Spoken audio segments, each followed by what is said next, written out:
समीकरण। तो सरल समीकरण क्या है उसको जानने से पहले हम तुम लोगों से कुछ सवाल पूछते हैं। सवाल का जवाब तुमको देना है, ठीक है? दिमाग का खेल है सारा। अब हम तुमसे एक सवाल पूछते हैं कि वह संख्या निकालो जिसका 3 गुना 48 होगा। वह संख्या जिसका 3 गुना कितना होगा? क्या होगा बताओ? वह संख्या जिसका 3 गुना 48 होगा 16। बिल्कुल 3 गुना कितना होगा? हम पूछे कोई संख्या जिसका 3 गुना 48 होगा, संख्या क्या है? ठीक है, मान लो हम नहीं जानते तो हम मान ले कि वह संख्या x है। हम क्या करते हैं उस संख्या को x मान ली जिसका 3 गुना कितना होता है? 48 होता है। तो 3 गुना का मतलब क्या होता है? x गुना 3। अब बराबर कितना है? 48। तो यह जो हम लिखे अभी यह क्या है? यही एक समीकरण है। यह क्या है? समीकरण है। ये क्या है? समीकरण है। अब यह समीकरण जो है यह दो तरह के राशि से मिलकर बनता है। दो तरह के राशि से मिलकर बनने का मतलब हुआ कि यह है चर राशि। यह क्या है?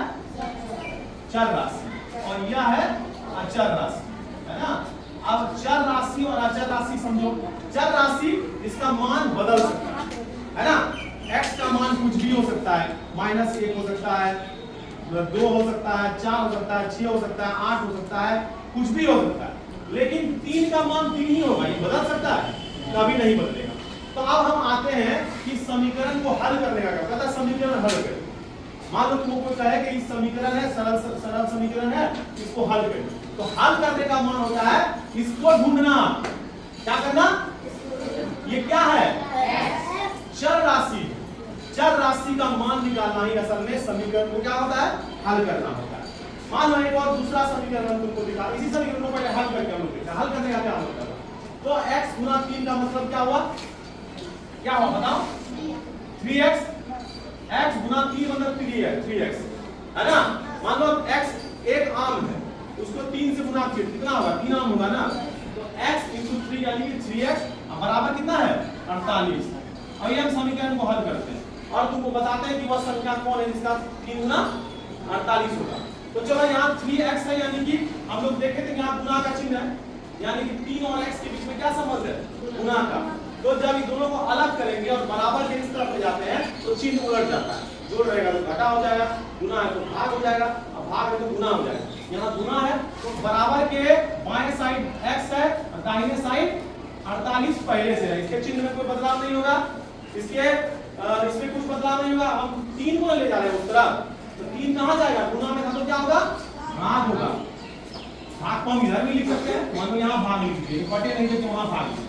बटवा की है ना जी, बटे का भी तो मतलब भाग ही होता है ना, है? तो x बराबर कितना होगा बताओ तो?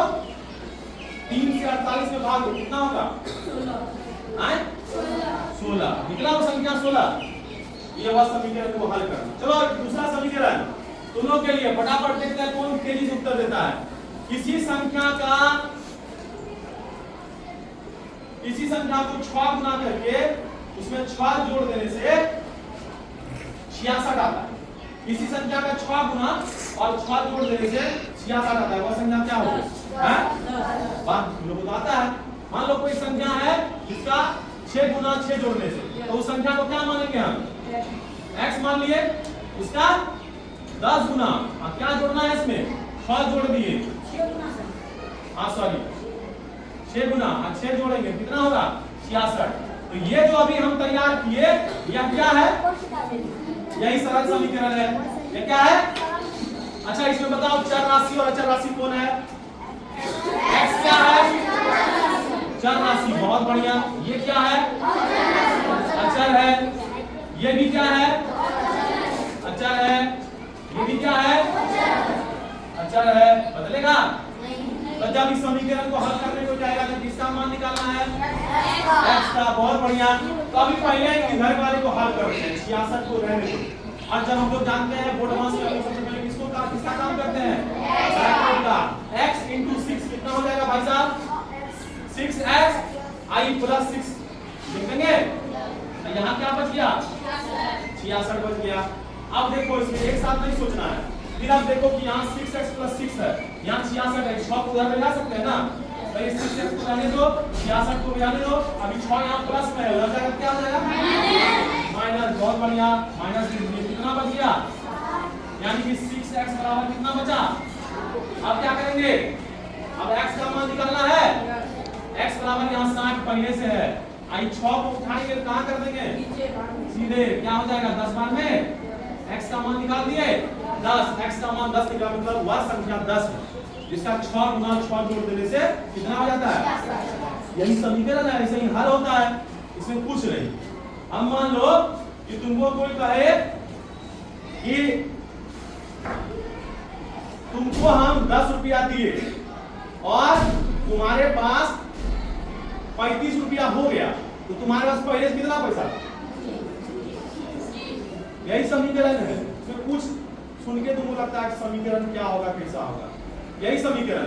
तो तुम मान लो कि तुमको नहीं पता है तुम्हारे पास कितना पैसा है, उसको क्या मान लेंगे, जो निकालना होता है उसी को क्या करना होता है, उसको मानना होता है।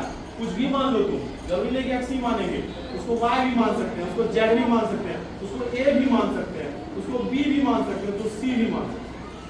ये हम पर निर्भर करता है कि हमको क्या माने, है ना। गणित में जिस चीज को समीकरण में हम लोग को निकालना होता है उसको हम लोग क्या मान